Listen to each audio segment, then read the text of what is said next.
Do you think that you can act without Congress and initiate a no-fly zone in Syria without congressional approval?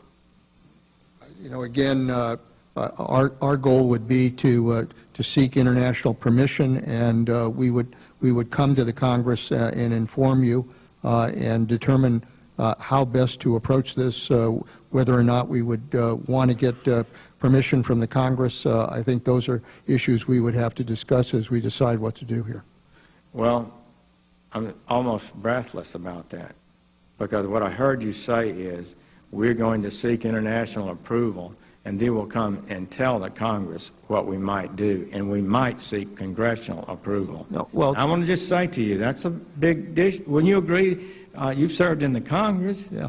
Wouldn't you agree that that's would be pretty breathtaking to the average American? So would you like to clarify that? But I've also served with Republican presidents and Democratic presidents who has always reserved the right to defend this country if necessary. But before we do this, you would seek permission of the international authorities. If we developed an international coalition beyond NATO, then obviously some kind of UN security resolution would be the basis for that. Coalition of, so you're saying NATO would give you a legal basis, and an ad hoc coalition of nations would provide a legal basis? If we were able to put together a coalition and were able to move together, then obviously we would seek whatever legal basis we would need in order to make that justified. I mean, you know, we can't just pull them all together in a combat operation without getting the legal basis on which to act. Who are you asking for the legal basis from? If it's obviously, if the UN passed a security resolution as it did in Libya, we would do that.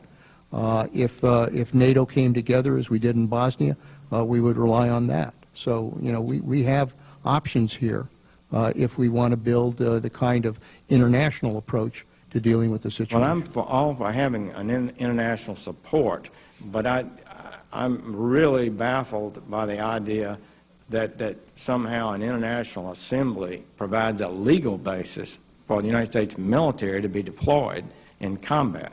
I don't believe it's close to being correct. They provide no legal authority.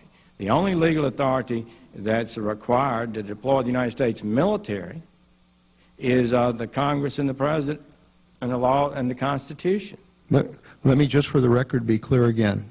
If it comes to an operation where we're trying to build a coalition of nations to work together to go in and operate as we did in Libya or Bosnia, for that matter Afghanistan, we want to do it with permissions either by NATO or by the international community.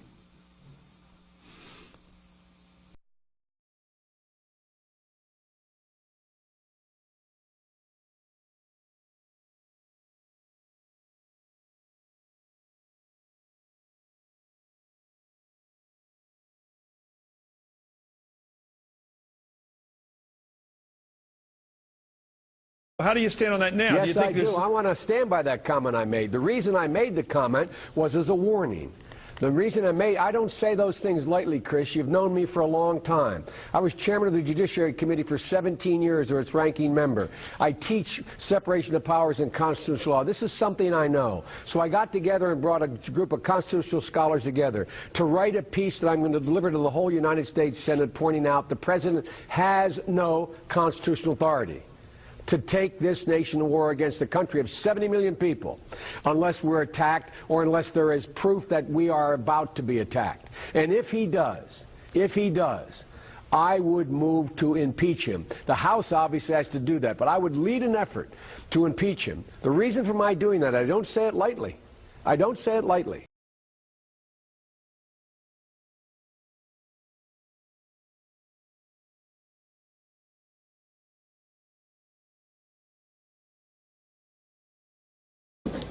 And I want to make it clear, and I made it clear to the President, that if he takes this nation to war in Iran without congressional approval, I will make it my business to impeach him.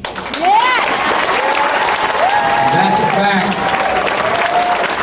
That is a fact.